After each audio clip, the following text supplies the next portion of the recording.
This is Strange New Trek, a podcast about the life and times of Captain Christopher Pike. And now your hosts.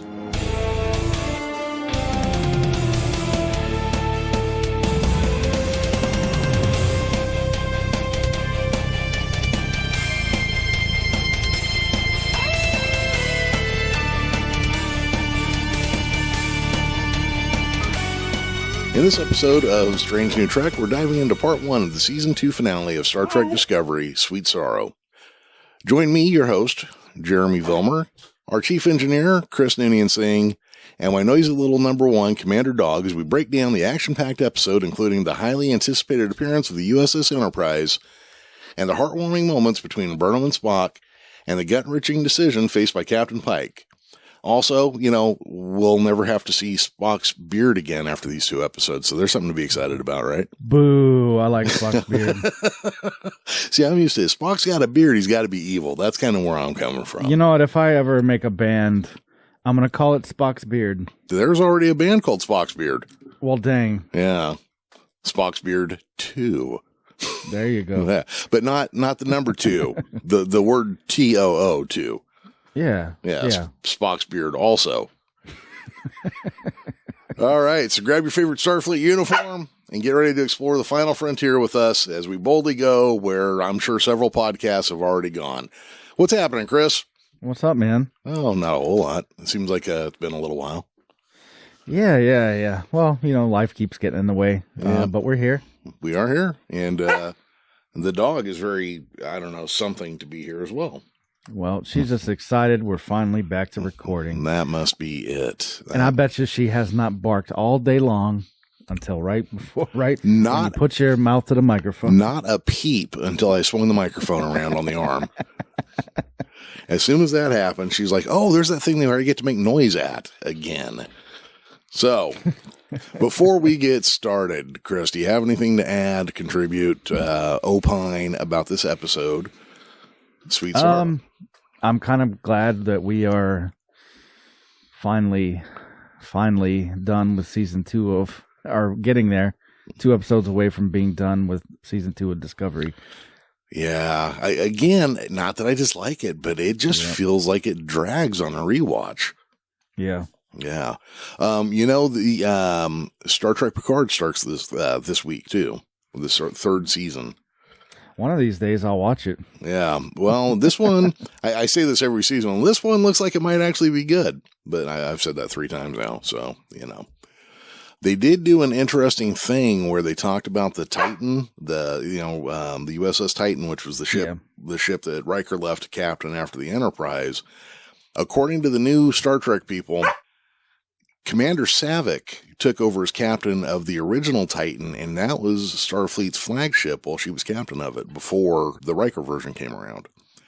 So they've been playing with history a little bit. So this episode, we start off with Sarek sitting in meditation on the planet Vulcan when he opens his eyes and gasps, Michael, because we're bringing out their family connection here. Did you know they're related? Did you know that? I had no idea. Okay. Well, now what's their connection exactly?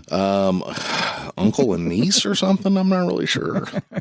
There's a family resemblance of sorts. They both have heads and arms and feet. That's true. Yeah. All the requisite amounts of them. That's right. As far as we can tell. Captain Pike is contemplating abandoning the ship and blowing it up so that way Control can't get a hold of the sphere data, which is the thing that the Control needs to get a hold of to make it sentient so it can destroy everything. Now, is it not sentient already? Does it need to be more sentient? What am I missing here? I watching it tonight, I was kind of feeling the same way. I mean, it's an artificial intelligence, so maybe it only has the appearance of sentience right now. Could be. It's faking it till it makes it. Right. Yeah. I don't know. The crew of the Discovery is evacuating turbo lifts, and Saru is grabbing his sister's knife. Pike kind of sits in his chair, all grim and, serious looking. A little more Jeffrey Hunter than Anson Mount. I appreciated that.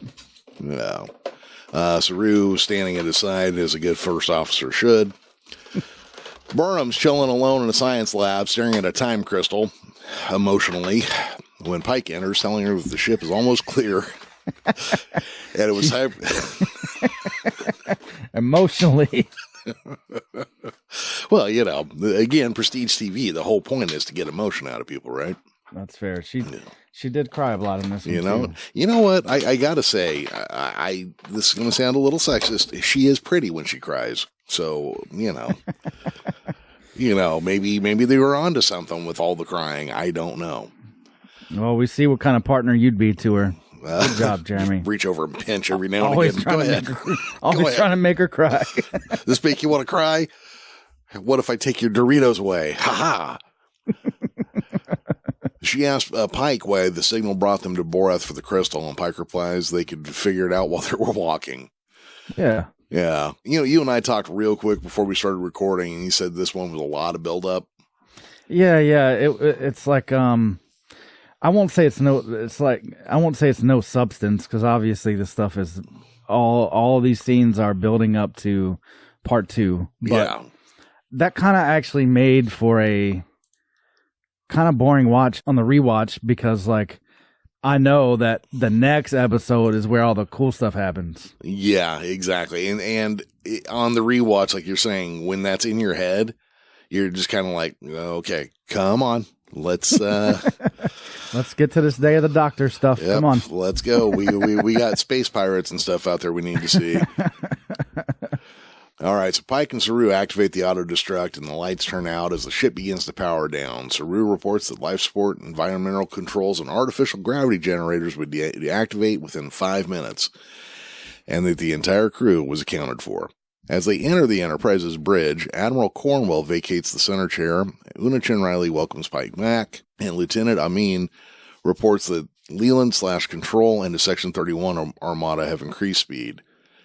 Captain Philippa Giorgio arrives and comments unfavorably on the orange coloration of the bridge. Now, I thought, again, this isn't the ship we get in Strange New Worlds, but I thought they did a really good job redressing the Discovery Bridge into the Enterprise Bridge in a way that seemed familiar. Yeah, for sure. I actually didn't realize I wasn't looking at the same ship, but I guess if I put a side by side, I could spot the differences. Oh yeah. And now that I think about it, it is a little bit different. But that is okay, They didn't have their own budget yet, and I was just stoked that we got the Enterprise to begin with. Mm-hmm. Yep. Pike orders the auto-destruct, but the Discovery raises her shields and absorbs the impact. Spock and Burnham deduce that the remaining intelligence of the sphere said no. This is the problem with smart computers. They don't like to shut themselves down, Right. Yeah. That's why I hope my smartphone is as smart as the technology gets. Yeah, well, I've been playing with some of these little AI tools they've been releasing over the last few months. Some of them are scary. Some of them are scary. Pretty soon we won't have to record. We could just use some AI to generate our voices and tell them what to say. Hey, I was on a thing last night called In-World where they're working on AI for game characters. So that way they'll actually have some interactivity. And I created a supervillain who stopped just short of telling me his plan to kidnap the chief of police and blow up the SWAT team. Oh, swell. And I was like, oh, you've got a plan. Okay. That's not Terminator levels of scary or anything. Which one is that one? That one was called In-World.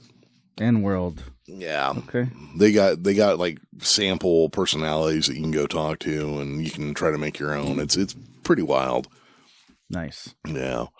All right. So Burnham finds herself back aboard the Discovery. The bridge is on fire as an undetonated photon torpedoes embedded in the Enterprise's hull. That's not good. And that's never a good sign. Leland enters holding a phaser rifle, shoots first Giorgio, then Non. Pike orders photon torpedoes, but Burnham knows the sphere will protect the Discovery and they can't run. As Leland/Control would hunt them down, they must use the time crystal to remove the Discovery from the galactic equation entirely. Now we're caught up and start into Act 1. Oh, yeah. Yeah. Pike asks the crew how they could send the Discovery to the future before Leland caught up to them. Saru suggests they could attempt to rebuild Gabriel Burnham's suit, but the exoskeleton was made out of composite alloy that they could not synthesize. Burnham is unable to answer how she would find a way back, but Pike believes it's just part of the design. And Giorgio is skeptical Spock points out that the red burst signals could only have been sent by someone wearing a time suit with knowledge of their specific circumstances. Stamets and Burnham prepare to begin work on fabricating a new suit, but Saru reminds them that they need to find a way to activate the time crystal. Giorgio suggests firing an antimatter missile into a star's core to induce a supernova. I love her absolutism. Oh, She's like, we need this, we'll do that. Plain and simple. Pike orders a red alert and tells Saru to return to the Discovery with all essential personnel, and tells Cornwell to join them as quickly as possible. Saru has already outfitted the Discovery shuttlecraft and landing pods with enhanced phasers. Burnham reports that the signal has brought them to the planet, was it Zahia? Was that how it was pronounced? Which gets Tilly's attention, and Tilly believes that the Zahian Queen would be intrigued to explain why the signal brought them there. Now, this character is from an episode of the Star Trek shorts that was between Season 1 and Season 2 of Discovery. And this is where we meet the character that Tilly's all excited about. Yeah, I would have liked to see more of her. I feel like she's been in the main show, though, because I don't know. I feel like I've seen her before. She might have done an episode or something, because, in the short trek, I think only Tilly saw her. And I think later, maybe they referenced her or brought her back for something, but they definitely have her for these 2 episodes. Yeah. Yeah. Because she's like the queen of this planet, but then it also turns out that she's like a brilliantly gifted weapons engineer or something on her own. Of course. Yeah. Of course. Stamets and Culber discuss their futures, and Stamets admits he might take a break from starships for a while. Culber hopes for the same from Stamets and plans to join the Enterprise when they catch up. Tilly waits with a bowl of spumani ice cream in her hand and spumani ice cream in her hand, and Poe enthusiastically embraces Tilly, commenting that her calculations for small particle dispersion in hydrogenated carbohydrates were on point, but she ends up with goo. Poe notices a time crystal in a time suit and asks whose genius built them, and then smugly replies that she has made the snark illegal on her world. I forgot about that line. That was great. Yeah. Poe believes that she can trigger a cascade of energy in the time crystal by combining her dilithium incubator with dark energy, but the spore drive would require at least 12 hours to recover, leaving the Discovery unable to use it when Leland/Control's fleet caught up to them. This is that start of the whole, I love science thing that drives me nuts about this season of the show. What do you mean? Yeah, I think the Technobabble is laid on rather thick here towards the end of this, because they just start inventing things to create time parallels and enough power to power a time crystal and all sorts of zaniness, right? Oh, gotcha. Yeah. Let's see. We start Act 2. Tyler is horrified when Burnham and Spock reveal that they will have to send Burnham into the future to ensure Leland does not get the sphere's data.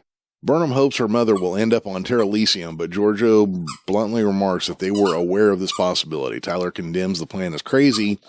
Stamets tells the crew they need the spore drive power to charge the crystal. Pike orders eyes up for Burnham, and the crew gets the crystal charge. Okay. Tilly feels that Poe gives her too much credit, but Poe reminds her that people in her world were at risk too, and that she would die to protect them. Tilly protests, but Poe says that they were a team now. So this is the start of your Doctor Who parallels, right? Oh, yeah. Yeah, your Day of the Doctor, where everybody starts showing up. Oh, yeah, I forgot about this one, because out of nowhere, Sarek and Amanda show up. Yeah, I was very confused about that also, but I mean, I guess. Yeah, mom and dad got to stop by, Well, everybody else has to record a holopad or a pad message to their family that they may or may not get, and Burnham gets to see her parents in person. The rank has its privileges, I suppose, but aren't they all officers? But who's where's all the enlisted people? Where's all the enlisted people in this show? But who's the star of the show? That's really what it comes down to. I know. They were able to reach. They were able to reach her through her Katras, and that's how they tracked him down. Burnham believes that she must leave to keep control from getting the sphere data, and she had lost everything when the Klingons attacked the Doctari Alpha, but Sarek and Amanda had helped put her back together, and she promised them that she would never let them down. Sarek admitted that he had not been an ideal father, but asked for forgiveness for them both. I kind of feel like they are doing a good job writing Sarek, but they didn't really watch original Sarek on Star Trek. Because he was a miserable father still at that point. Yeah, I feel like he wouldn't have been saying any of that stuff. No. He would just make mistakes and silently suffer over them. Yeah, that's definitely, because that's definitely how he comes across in that Journey to Babel episode. Yeah. Amanda probably would have said something like out of Sarek's earshot. Well, she did call him impossible. Yeah, this is true. This is very true. We get into Act 3. Burnham watches her mother's mission logs and learns that time travel was not for the faint of heart. She believes that humans weren't meant for it, but that navigation was the easy part. As Burnham begins to explain her leaving, Pike's voice sounds on the intercom, calling Georgiou to his ready room and Burnham to the bridge. Tilly remarks that their goodbye needed to be non-existent, as that's not who they were. Tilly tells Burnham they plan to stay with her, and Burnham protests, saying she couldn't allow them to do this. Saru reminds her that they accepted the possibility of losing them when they joined Starfleet, and that they're all they had now. Burnham realizes that Tyler is not going along with her, and that she needs to remain behind, and he needs to remain behind with Section 31, so nothing like Control could ever take over again, because he did such a fantastic job this last time. Right. Yeah. Right. He was instrumental in all of this. Very important. So much so that now she has to go into the future forever. Yeah. And never come back. Because he did such a bang-up job. Yeah, and remember at this time there was no talk of Strange New Worlds. The next show that they were working on was Section 31. That was the next big spin-off they were doing, was Section 31. Well, apparently we're still getting it, but I guess once they decided to greenlight Strange New Worlds, it kind of took a little bit of a backseat. Oh, it should have taken a much bigger backseat. The crew begins preparing farewell messages for their loved ones. Saru records a message for Sarana. Tilly records a message for her mom. Owo records a message for her family. Detmer records a message for her friend Tazzy. And Stamets records a message for his sibling. So, I don't understand this whole thing. Mm-hmm. Not the message part. It obviously, if you were about to irreversibly go into the future, you'd want to say some things to your family members left behind. But I think it was Owo who basically said, I hope you hear this one day, or something like that. So that tells me that these messages are not meant to go out right now. They're meant to be discovered later. Well, my headcanon is, because this whole operation is super secret squirrel classified, it's going to be some time before any of these messages even come out. Yeah, because you know what I didn't watch for, and I wasn't really thinking of, and spoilers here for anybody who needs to be warned, they're all going to be passed off as dead at the end of this. Yeah.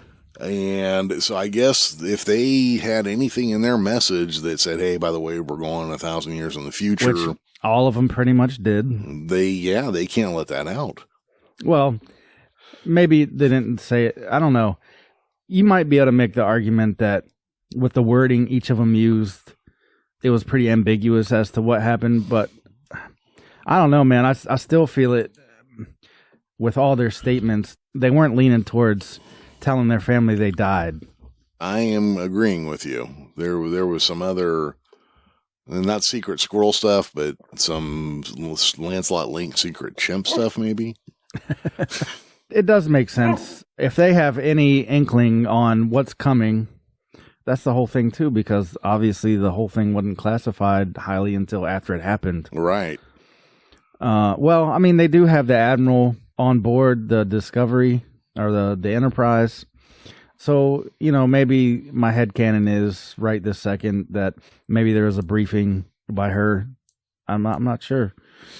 But like I said, because of what Owo had in her message, it just makes me feel like these messages were not meant to be sent out immediately. Yeah. I didn't really think about it much because I wasn't paying that much attention. But I think you were probably onto something there. I think maybe they were, I don't know. There was some other set of plans for him, is what I'm thinking. Now, see, I wouldn't have thought much about it either, but my wife brought up something about it, and we started discussing it for a second. And then it hit me. I was like, wait a second. Given how at least one of them is talking, these don't seem like they're about to go out now. Yeah. Yeah, that's in. Okay, well, I'll have to ponder that a little bit more, I think. Yeah. In my moments of rumination and pondering. Burnham enters the bridge to find Pike now back in his gold tunic of the quote-unquote newer Starfleet uniform and orders Detmer to put distance between them and Zahia so they don't get into a fight. I did find the Discovery / Enterprise uniform kind of interesting, where they basically they kept the same pattern and then just changed the colors to look a little more Star Trek or classic Star Trek. Yeah. But I did not like the look of the uniform overall. But that's just me. Well, we have discussed that particular. Well, we've discussed uniforms a lot on this show. Yeah, I mean, so the only thing I really don't like about the uniforms in this particular episode, and I guess, originally from this season, back when, Pike was first brought on board, he was wearing the same uniform, but the main thing I don't like about it is the collar. The collar just looks stupid. I can handle it with the Discovery uniforms because, it's not trying to look like something else. But when you throw the original Star Trek colors on it and go like, oh yeah, this is what everybody wore on the Enterprise, you're kind of like, no, it's not. Nobody had half collar on the Enterprise. Yeah, it kind of looked like one of those like dress up removable collar things that also look dumb. Dickies or whatever they're called. Yeah. Oh, like no, you mean like the old English people would wear, where they put on a shirt but it has a straight collar and then you tuck that collar in and then you put on your cravat. Sure, man. Yeah. Don't act like you've never worn a cravat. I don't believe I have. We've all seen the pictures, Chris. No, it just made me think of it because I've been watching this food review guy on YouTube who dresses like he shops at the thrift store in the 20s. Oh, yeah. So it's all Edwardian or Elizabethan or whatever. Yeah, and he just started wearing those removable collars, and I'm just like, bro, with that tie, it looks really dumb. Yeah. And this kind of gave me the same vibe with the little black half collar thing. Yeah, that's pretty much the only thing I didn't really like about it. Yeah, see, I remember seeing on a British show called Are You Being Served, one of their lead characters, every time he showed up to work in the morning, he would go into like a plastic bucket and dig out one of those collars. Kind of finishes getting dressed for the morning. Yeah. Yeah. All right, so we're on to act number 4 here. Pike thanks the Discovery crew for their service, commends Nelson for stepping up for Ariam. Again, they replaced the actress with the same actress. Commends Bryce and Reese for remaining cool under pressure, even though we didn't know their names while they did it. And he admits that he will miss the hell out of Saru. He leaves Saru the con as Burnham leads them through the wormhole. Number 1 hails from the Enterprise, informing Pike that Leland / Control's fleet is less than 5 minutes away. Tilly, Stamets, and Reno continue. Hey, Reno was in this episode. Yeah. Tilly, Stamets, and Reno continue to work on charging the crystals, but Stamets warns that the crystal would not be charged before Leland arrived.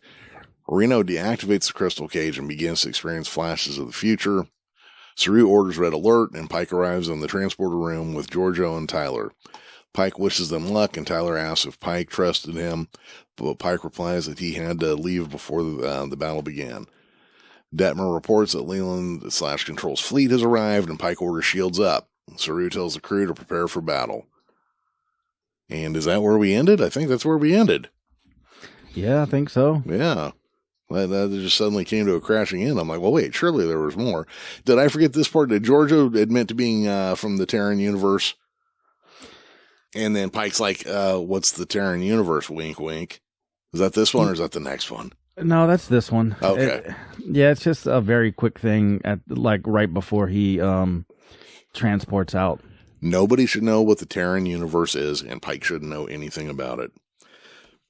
That is one of those reality, fourth wall things that I was like, what? Well, that doesn't make any damn sense.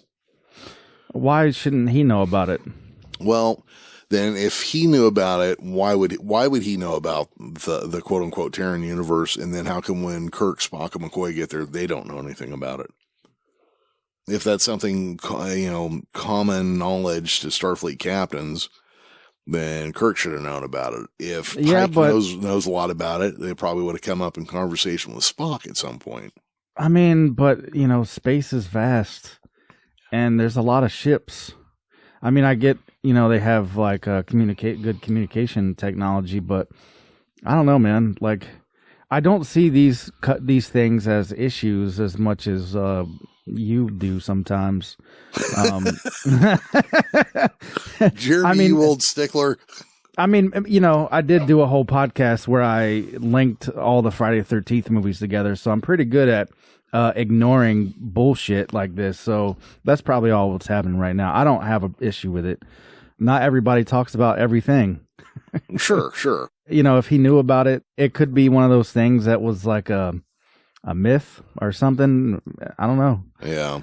I don't have a good explanation for it, but like it doesn't really bother me. No, it was just one of those things that kind of like tapped the fourth wall in a weird way for me. It was like him winking right at the audience, Yeah. He he could have just thought it was a joke and was trying to play along with it. I don't know. Well, it could be. But yeah, they were definitely, like, oh yeah, Pike knows all about the Terran Empire. It seems to me like then somebody that should be common knowledge to at least one group of people then if they already knew about it, and it just makes the episode Mirror a little less fun for me. Okay, that's all it is. No, I get you. Yeah. But I mean, like I said, Pike doesn't have to talk about everything that he knows and doesn't have to write it down either. No, but we've seen that Pike is a pretty expressive dude on Strange New Worlds. No, that's fair. And I believe at least this kind of thing has come up at least once or twice going through that too. Yeah. But anyhow, so what were your thoughts, feelings, and whatnot on this episode, Chris? Yeah, like I said at the beginning, I mean, it was not as entertaining the second time around, mainly because this whole episode is just build up to the next one. So there's lots of, there's some open threads there that don't get closed until the next episode. I'm fairly neutral on this one. Yeah. I could take it or leave it. That's where I have to be with it as well. It did some setup, but it kind of didn't do a great job of it, You could have easily, we say this about like every other episode this season. You could have easily done this and another episode all in one. Yeah. And like for this one, I remember the first time I watched it, during this episode, I was like, man, there seems to be a lot more story left. How are they going to wrap it all up in the next episode? Yeah, I remember that. I actually watched this one. It was right after me and my ex had split up, and I drove down to go visit my best friend and his wife on the beach one night. And he didn't have Paramount Plus, but because his wife is from Scotland, they had a VPN where they could watch Amazon from the UK. Yeah. Which is where Discovery aired or, played in the UK. So we started watching from, if memory serves, forward, and we got to this episode. And Steve's all like, okay, so where's the next one? I'm like, oh, it's not out yet. And he's like, what? What do you mean? You pulled me through all that just to get to this point, and like now we're just like sitting here with blue balls staring at a TV. Basically, yeah, I could see that. I could see that. Yeah, I mean, in this day and age, man, we expect to be able to binge watch everything. Oh yeah, so absolutely. When you can't, it's like, I don't like this.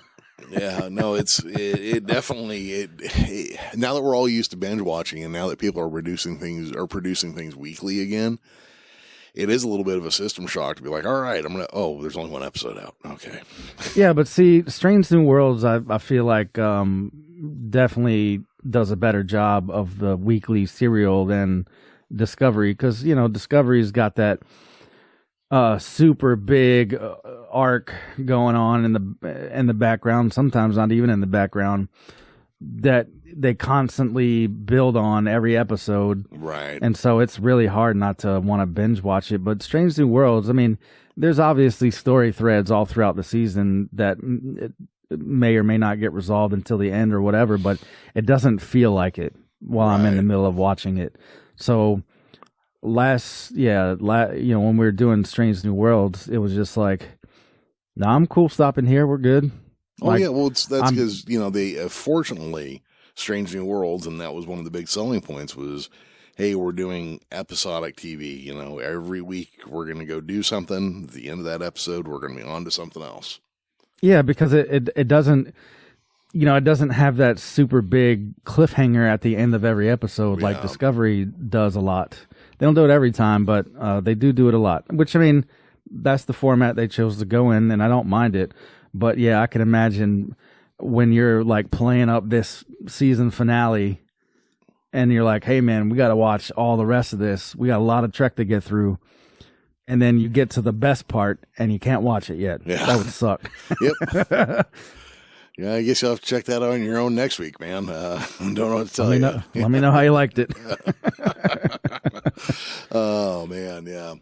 No, that's one of those things too. It's like 25 years ago, every TV show had a 25 episode season, and they were all episodic and very little continuity between them. And then slowly over the last handful of years, everything turned to a 10 to 13 episode season with a lot of continuity. And now it's kind of like it's novel to have an episode by episode show again. It's exciting. It's interesting. It doesn't feel like everything else. Well, I mean, plus now, I won't say these shows have like movie style budgets, but some of them do. Well, they sure feel like it. Yes, and so I think they're trying to wring out.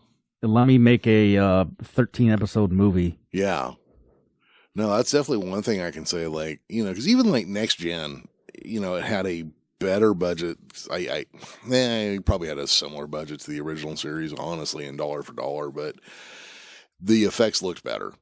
You had a more, and I'm going to hire, you had a more experienced special effects team who knew what they were doing and could do better things. But you go now, and with all the complaints about New Trek, but you look at it, and every single shot looks like it's shot for a big budget movie. Yeah. Which, I mean, it does get, especially with Discovery, it does get like, what's the word I'm looking for? I won't say I get tired of seeing it, but I do get fatigued by seeing it like that. Yeah, it's definitely fatiguing to see, especially if you're binge watching it. If you're not binge watching it, it's not bad. But if you're watching several in a row, the cinematic style does get a little fatiguing. Yeah, I can see that. To watch, yeah. Yeah. And I mean, Strange New Worlds is like not quite at the same level, but it's right at the line sometimes where it's just like, okay, man, like you're supposed to be rehashing, TOS style stuff. I don't need lens flares every 5 seconds. Yeah. When you show it. No, that makes sense. That absolutely makes sense. All right, so that is going to wrap up part 1 of Such Sweet Sorrow. Chris, where are we headed next week? Sweet Sorrow number 2. I'm not even going to do it this week because I'm so damn excited to watch Day of the Star Trek. Oh, yeah. Day of the Discovery. Day of the Discovery. Yeah. Oh. So you can guess what next week's theme will be for segment titles. Yeah. I'm pretty sure I know. Oh, yeah. I want to get through this episode because I've also I've got 10 pages of possible topics for things to do until Strange New Worlds comes back. Oh, good. And I'm kind of like, okay, I'm kind of done talking about Discovery. Not yet. Yeah. Well, we got to get one more in here. All right, everybody. Thank you for listening. I do not have my regular script in front of me, so I want to say thank you to Miguel Esparza, whose band Hatriot is on tour right now, but I don't know where.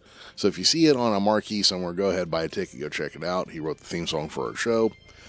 Our thanks to Will Harding out there in the YouTube world, handling our video side.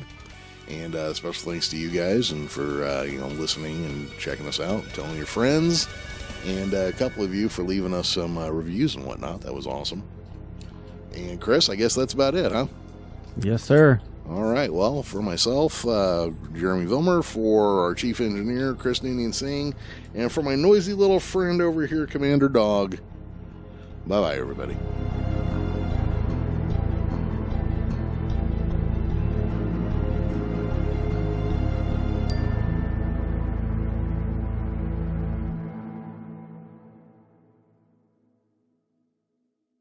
Oh my God, would you stop? Would you stop? Look, I know you're keeping yourself entertained, but it's noisy. Do you have a quiet way to do that?